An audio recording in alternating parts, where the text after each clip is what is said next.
In a world where carbs are your enemy, you need one man to help you fight your battles. That man is Jimmy.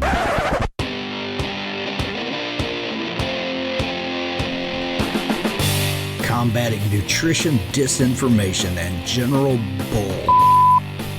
It's Jimmy Rants. JimmyRants.com.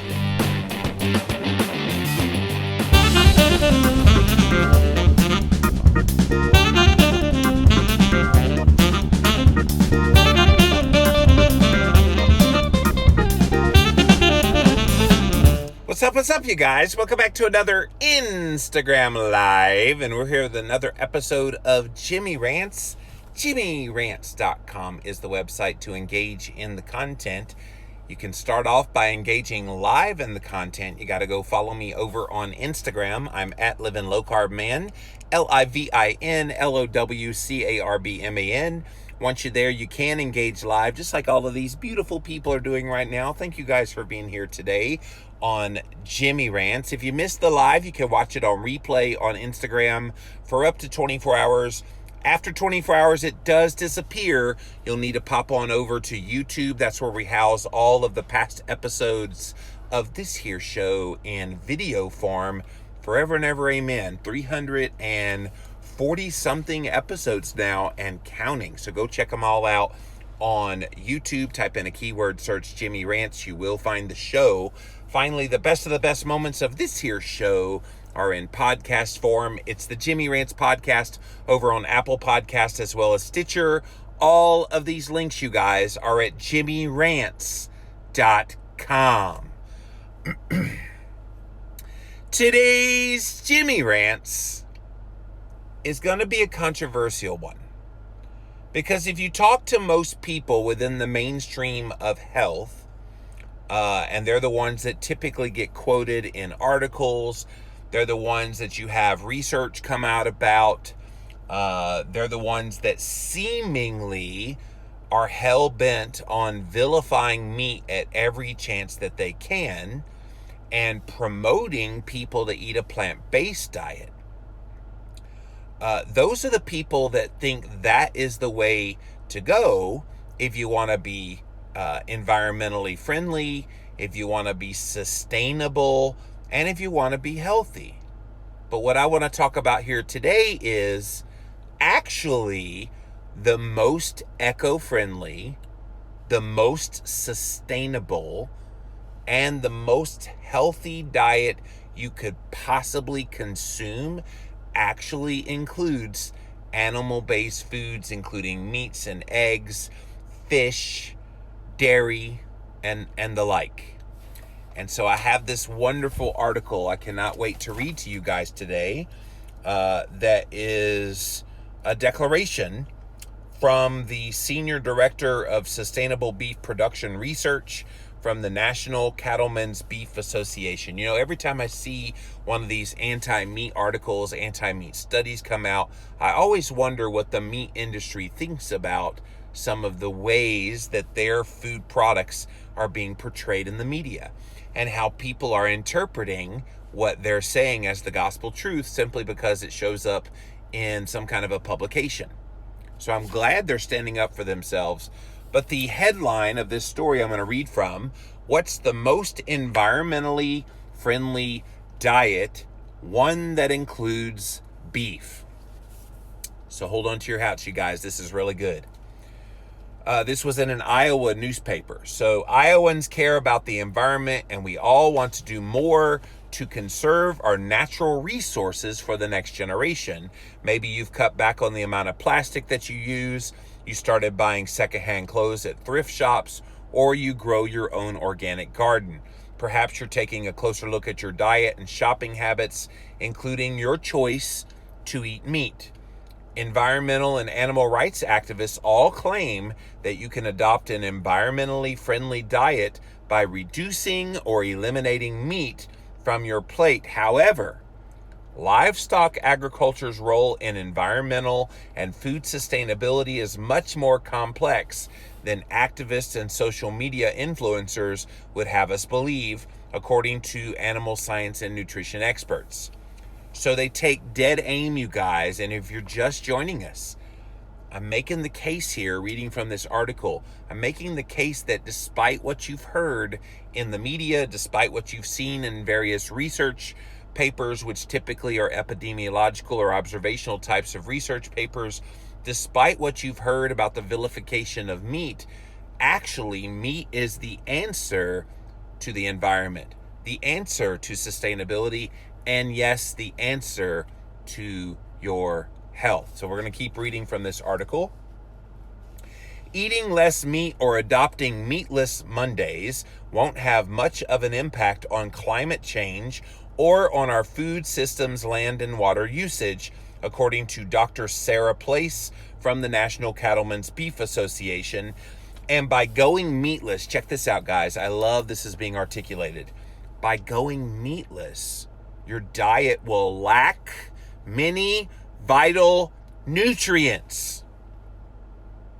Have you ever heard anybody talk about that as an unintended consequence of the plant-based movement? When you don't include animal-based foods, you are lacking many vital nutrients. Of course, protein is the first one that comes to mind. Animal-based foods are the only source of complete proteins, but that's just one. Animal-based foods have a ton of micronutrients in them. Nobody ever talks about that. With the vilification of meat, you would think that meat is just this blob of bloody mess that, oh my gosh, who would eat that? And you're not realizing what all is in that meat. And then if you turn to organ meats, the offal, liver, kidney, heart, brain, all of those parts, if you add that in, you bet there is such vital nutrition in things like beef and eggs and dairy and other animal-sourced foods. So Sarah Place from this National Cattlemen's Beef Association says there is definitely a lot of misinformation around this idea of sustainable nutrition. It's hard to explain in a simple little tweet. It does require people to dig a little bit further because there are so many things that factor in to this whole sustainability. So in this article, they go over some of the common complaints made about beef and animal foods and why it's supposedly bad for you and the environment and sustainability. So let's go over a few. The first question, are cows contributing to climate change? So activists often blame cattle emissions, their cow farts, for climate change. That's because cows emit this gas called methane. It's a greenhouse gas that is supposedly linked to global warming. But the reality is cattle, listen to this fact, you guys, cattle only account for 2% of global greenhouse gas emissions. If you listen to most of the news articles that are out there that talk about the role that animals play on greenhouse gases and how it's destroying the environment and heating up the planet and all this nonsense, 2% come from cow farts. 2. By comparison, the transportation system, which includes all cars, planes, and more, that accounts for, get this, 25.3% of U.S. greenhouse gas emissions. 25%. That is over 12 times the amount that comes from cows. So why don't we try to reduce emissions from gas-powered vehicles? Why aren't we going after the cows? Pretty crazy, huh? Even extreme dietary changes like going to an all-vegan plant-based diet wouldn't have much of an impact on climate change, nor would it change global temperatures. Research shows that removing all livestock and poultry from the U.S. food system would only reduce greenhouse gas emissions by 0.37%. Is that worth it? Is that going to be enough to make a difference? Is that going to do anything to improve the eco-friendliness? I don't think so. Never mind all the unintended consequences to your health that would happen from removing animal-based foods. So how does beef fit into an environmentally friendly diet? Beef's role in a sustainable diet is that cattle are natural upcyclers. So what happens is cattle consume plant matter, things like grass, corn stalks, ethanol byproducts, and more that are totally inedible to humans because cows have a unique ruminant digestive system. They have lots and lots of stomachs, you guys. So they're able to take these things that humans can't consume and digest and to create beautiful food from it. People forget God didn't make cows for no good reason. They're out there and they're consuming these things like grasses, corn stalks, ethanol byproducts that are all indigestible to humans, and they're digesting them and making their bodies into food for us to consume. And that food, those byproducts, actually become incredibly nutritious food to us when we consume the animals. Even, this is funny, even vegetarians benefit from cattle. Cattle eat the inedible leftovers like pea pods, beetroots, wheat stalks from the production of these plant-based meat substitutes like pea protein burgers. And the cattle are raised in all 50 states. You can't get away from them. They are everywhere. They often graze on lands that are otherwise unsuitable for growing food. So there are some areas of the country where you simply cannot grow vegetables and other plant-based foods. You throw a cattle on pretty much any land and they immediately improve that land. I encourage you to go look up on YouTube. There's a TED Talk from this guy named Alan Savory, Savory. It is worth your time. It's about 15 to 20 minutes long, and Alan Savory makes the case of what I'm talking about here today, and he showed some visuals of a really desolate part of land that everybody had pretty much given up on ever being back to where it was before, and it was barren land. They threw some ruminants onto the land, and these cows started pooping all over the place, and vegetation started coming back, and today it is this beautiful greenery. And it was because of this animal that has been vilified so much by the vegan and plant-based people. They don't realize those cows are doing miracle work. Those cows are replenishing the lands that pretty much we've given up on. And that's what it did. 1 out of every 3 farms in the U.S. raises cattle. Did you know that? You might not know that because of all the vilification of animal foods. You might think, oh, there's just a bunch of corn farmers, a bunch of, people raising crops, but not raising animals. So that's pretty cool. When you talk about nutrition and sustainability, cattle play a unique role as ruminants in the larger agricultural and food system.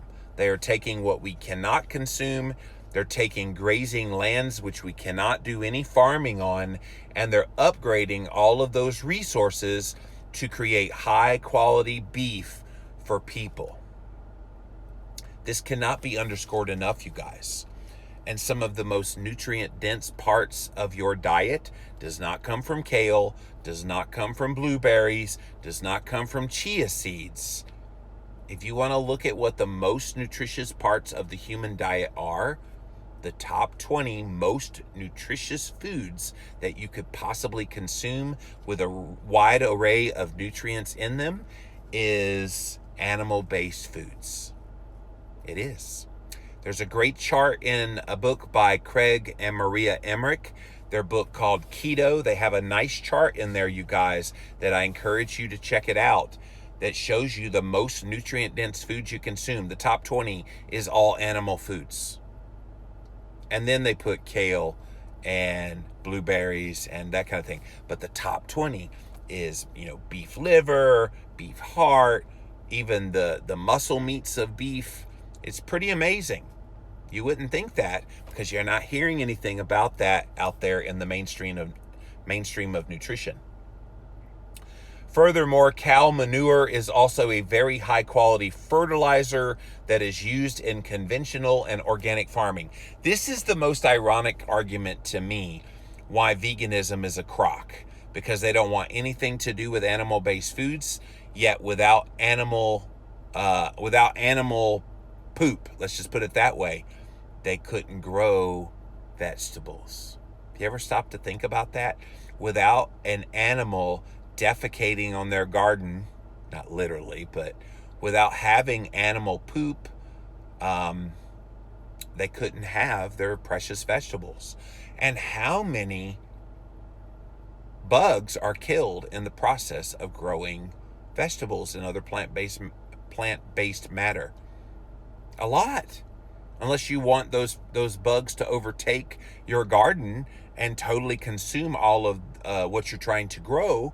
I have vegetables growing in my garden back home, and if we didn't put down some kind of a repellent to those bugs eating our plants, we would have no plants. So they're killing bugs, which last time I checked, those are considered animals. They're killing bugs to grow their plant-based food. But I thought they weren't for the killing of animals. Really fascinating. I don't know how you can actually ethically, in your mind, be a vegan, vegetarian, or plant-based person with the knowledge that you're killing lots of bugs, with the knowledge that you need cow poop to make your vegetation grow. It's fascinating, right? In addition, cattle don't just produce beef. Cattle provide byproducts that are used in making medicines. They also have products that are vital in various household goods. They also are used in building supplies, tires, and clothing. So if you're a vegan, you can't live in a house, you can't drive in a car, and you can't wear clothes, because all of those have ingredients that come from animals. See where I'm going here? Nothing in the production of beef is ever wasted. So another complaint about animal-based foods and cattle specifically, how much water do the cattle use? Because one of the myths that is out there is that, it takes so much water to produce a pound of beef. It's just prohibitive and it's using up all our resources. So this whole myth that cattle are water guzzlers, requiring a large amount of water to produce beef.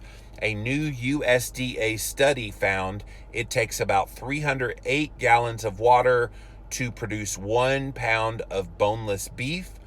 This number is much lower than what they've been saying. They've been saying instead of 308 gallons, they've said 8 times that amount. 2,400 gallons is what has been estimated. Additionally, water used by cattle is only around 5% of all of the U.S. water that is taken out and consumed. Most of this water, you guys, is actually recycled through the cow and then returned back to the environment again. You see how they take these ideas, they make it into this big deal to scaremonger people away from meat. But when you look at the facts and you look at the reality, it's far from what you've been told. The next question is about grass-fed beef, whether it's better for the environment. The USDA Beef Life Cycle Study found that only 10% of U.S. corn acres go toward feeding beef cattle. Cattle raised in the U.S. spend most of their lives eating grass, hay, or forage on pastures. Cattle are often fed corn or grain in the last few weeks to help them reach the market weight more quickly, which also helps to reduce overall feed, land, and water usage. Research has shown that when cattle are fed corn or grain, their methane emissions decline. So grain-fed cattle actually have a lower carbon footprint than the grass-fed cattle do, according to this article. If you want to eat grass-fed or grain-fed beef, go right ahead and eat whatever beef you prefer. It's like everything in America, we're blessed to have choices. So I will push back a little bit on this one, because yes, I think you try to get the best quality that you can. And if that means all you can afford is grain-fed, then go for it. But let's not pretend that there is not more nutrition in grass-fed, grass-finished beef. There is. And you get a lot more omega-3 fats. You have, there's just very specific things that are in grass-fed, grass-finished beef that I don't think we need to have an equivalency between grass-fed and grain-fed. That said, if all you can afford is the grain-fed, then please get the grain-fed. Grain-fed animal-based foods will all day, every day, be a lot healthier for you than all the crappy garbage in the world. So don't ever hear the debate between grain-fed and grass-fed and say, well, I can't afford to eat grass-fed, so let me go eat a Twinkie. That's not what we're saying. If you can't afford to eat grass-fed, eat the grain-fed, because the grain-fed beef is going to be far healthier than any crappy garbage that you consume. Another question that they address in this article is going meatless healthier? As for our health, studies have shown that if we eliminated all livestock from U.S. farms, our diet would suddenly become deficient in all the vital nutrients that meat provides. Christine and I did a whole Nutritional Pearls podcast several months ago now, where we went over all the nutrition that is found in beef, for example. And in this article, they outline some of it as well. All the nutrients that are found in steak and hamburger, which includes vitamin B12, iron, and zinc, we couldn't possibly eat enough plants to get all of those things in our diet. Beef is considered a high-quality, complete protein source because it has every single essential amino acid that is easily digestible. Most of the plant-based proteins are totally incomplete because they lack one or more of the essential amino acids, and they are also less digestible. So all these poor schlubs that are out there eating all these plant-based meats now, the Beyond Meat burger, the Impossible burger, those things we've talked about before, they can eat them all day. They can taste like a burger, whatever. They're still not getting complete proteins. The only way you get complete proteins of the highest quality that you could possibly consume is from animal-based foods like steak and hamburger. A 3-ounce serving of beef is 150 calories, provides half of your daily protein needs, as well as 9 other essential nutrients. It would take 6 tablespoons of peanut butter, which would give you 564 calories, to get the 25 grams of protein that is in just 3 ounces of beef. Pretty profound, right? As a protein source, I really look at beef as a calorie saver. You get the same amount of protein as that of 3 ounces of beef. You're eating considerably more calories when you have to turn to plant-based. And what they don't talk about when you turn to plant-based as well is you're getting considerably more, not just calories, you're getting considerably more carbohydrates as well. And those don't come without consequence for those people who have an aversion in their blood sugar and their insulin levels because they're more insulin resistant. It's no bueno. So the question at the end of this article, as we're getting to the end of this article, how are cattle farmers improving sustainability? Because this is a big buzzword. Out there in the nutritional health world, we're talking about a sustainable diet. What is going to be the most sustainable? What can last? What could humans do to feed themselves that's going to last for many years to come? So cattle farmers are listening and responding to the concerns about sustainability and food production.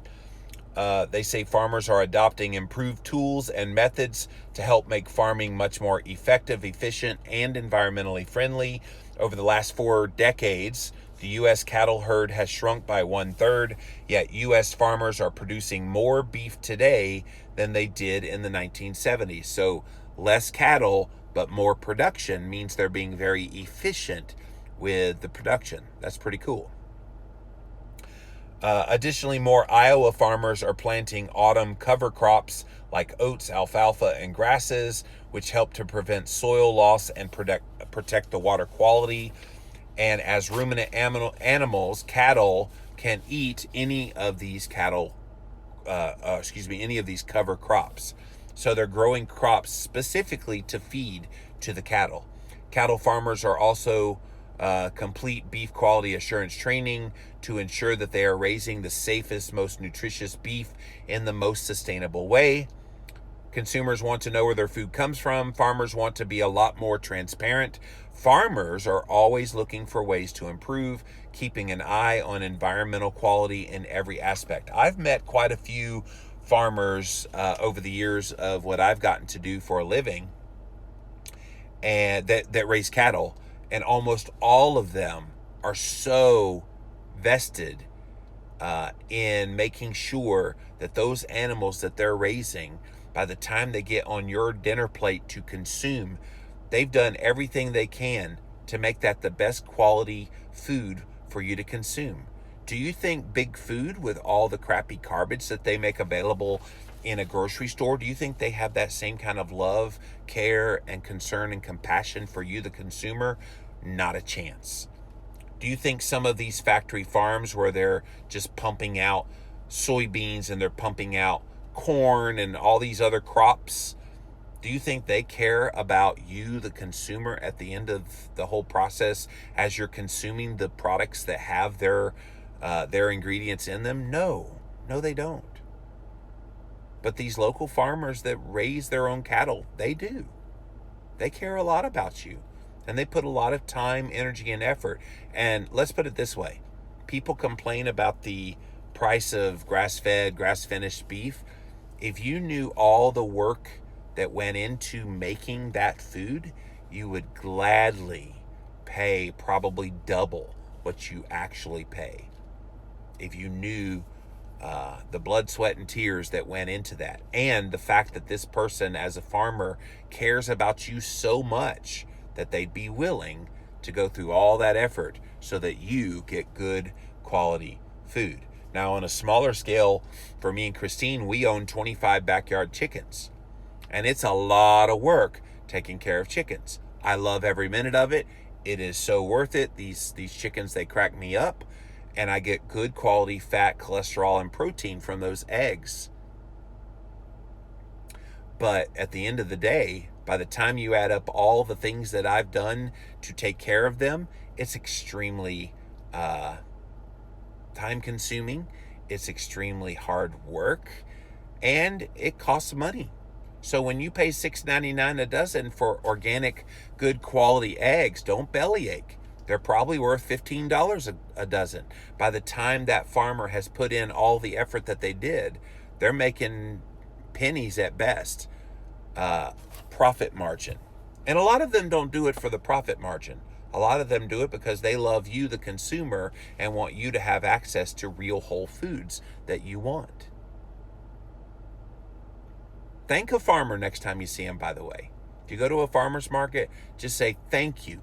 I know you work your butt off. And I just want to acknowledge, as someone who cares about what I put in my mouth, I want to acknowledge you, the farmer, for all the work that you've done. And they'll appreciate it, guys. They really will. So, at the end of this article, how can I help the environment? We all want to do our part to help the environment out. If you want to make a difference in reducing greenhouse gas emissions, focus on reducing food waste. I love this. And I wish more restaurants would get in on this as well. I was talking with somebody the other day, and they brought up how there's so many laws in place that don't allow restaurants to give excess food, for example, to homeless shelters and food banks. They don't let them just give that food away. They end up having to discard so much food. But even on your individual level, do you cook a bunch of food and then if you have food left over, are you throwing it away? Do you have a lot of food waste? I would hope that we could repurpose food until you consume it all, or as much of it as you can. and that would be a good step. Food waste in landfills is one of the biggest sources of greenhouse gas emissions. That's something you can actually have control over that will make a real difference. So guys, the bottom line in this Jimmy Rants is, no matter what you've heard out there in the media, no matter what kind of studies you hear come out that are observational type of epidemiological studies, no matter what you hear people say with the vilification of red meat, the reality is that the most eco-friendly, the most sustainable, and the healthiest diet you could possibly consume all include animal-based foods like meat, eggs, and dairy. Boom. All right, let's see what you guys have to say. Welcome in, welcome in. Thanks for being here on this episode of Jimmy Rants. 3 Free Mind says, I'm coming to see you and Dr. Barry in Austin, Texas. I'm stoked. Well, awesome. Yeah, that's coming up on the Thursday before KetoCon. Christine and I and Dr. Ken Barry will be doing a joint book signing / talk. So it was a lot of fun. I did it with the Keto Connect guys, Matt and Mega, last year at this exact same location, and Ken was in the audience. Well, now Ken has a book on the same publisher that I have, and so, yeah, we're excited, and we'll see you soon. Mary says, what's more environmentally friendly? Put cows on grass and you have beef. The cow then fertilizes the pasture, and or the grass then grows better. Exactly. Meat from ruminants is the most nutrient dense. Indeed it is. Bonnie says, and the plants are for the animals to eat. Yes. I often say about vegetables, that's what my food eats. And other plant-based foods. Sam says, if I don't care what they eat, why do they care what I eat? Exactly. I've never understood people that get so territorial about their own chosen diet plan that they expect you to kowtow to them and you need to eat plant-based. I'm like, if you want to eat plant-based and be nutrient deficient, go for it. I have no problem with that. And if you think I'm hurting myself by eating mostly animal-based foods, why do you care? Let me eat animal-based foods. To me, it's win-win because I'm not eating their vegetables and they're not eating my meat. We all win. There's plenty of vegetables and plant matter for them to consume, and there's plenty of animal-based for me to consume and other carnivores. There is. So I don't understand what the problem is. You take my steak away, you'll lose a hand, says Mary Post. I love that. Alaska Dog says blood meal is also used to help grow vegetables sometimes. Exactly. Most vegetation happens as a direct result of a dead animal. Watch the film The Magic Pill, because in The Magic Pill, you hear the story of Lear Keith. She is a former vegan. She was a vegan for 20 years. And her realization about this whole idea of the ineptitude of being a vegan came to a head when she realized all the dead animals that were involved in the growing of all the vegetables she was consuming. So all these years she had in her heart that, oh, I'm not killing animals, I'm not harming any living thing in the growth of my vegetables. When in the reality was, yes, she was. And it's pretty profound. So go look up The Magic Pill on Netflix. It's pretty awesome. It's all about the money, says Lone Star Keto Girl. I would hope that at some point, though, when it comes to health, that the greater good of the public good would supersede money. I get it. Money rules the world. Money does dictate a lot of the things that happen. But I don't think money is the only motivation for making changes and doing things. I think what's right should dictate that. Now, I know I'm Pollyanna saying that out loud because the reality is money does rule, sadly. But I'm hopeful that cooler heads will prevail and we'll actually get some common sense with this. I don't mind paying more for quality. Exactly. Animal source foods is where it's at, always. Hank says, we live in a cattle farming country. There are no bigger advocates for conservation and managing the land than cattle farmers. Indeed. Cattle farmers, they're heroes to me. And see, here's the thing. Those farmers could make far more money growing vegetables that the government pays them to grow. If you go through Iowa, most of Iowa, you probably will see fields of wheat and fields of corn. When we drive through Indiana, we see corn and soybean everywhere because those farmers are paid to do that. They get a lot more money growing this crop that they're paid to grow than a lot of these farmers that have cattle. Which is why I think the ones that do it the right way are heroes in my book. All right, so the bottom line of this Jimmy Rants, you're going to hear a lot of noise out there, you guys, about plant-based diets and how they're so sustainable. And they're the most eco-friendly. They're the most sustainable, and they're the healthiest diets possible. But today on this Jimmy Rants, hopefully you learned there's quite a bit of facts that they are leaving out about the role that animal-based foods like beef, other sources of meat and fish, dairy, eggs, all nutrient-dense foods that are, in my estimation, the most eco-friendly, most sustainable, and healthiest possible foods you could consume. That's it for this episode of Jimmy Rants. JimmyRants.com is the website. As always, if you want to engage live in the content, you got to go follow me over on Instagram Live. I'm at Living Low Carb Man, LIVINLOWCARBMAN. Once you're there, you can engage live in the content just like all these beautiful people did here today. Thank you guys so much. If you missed the live, you can watch it on replay for up to 24 hours.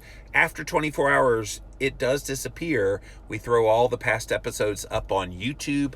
Type in a keyword search, Jimmy Rants. You will find the show. Finally, the best of the best moments of this here show. It's in podcast form over on Apple Podcasts as well as Stitcher. Just look up Jimmy Moore, Jimmy Rants. You will find the show.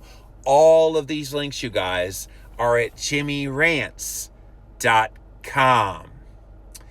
So until next time, we'll see you then.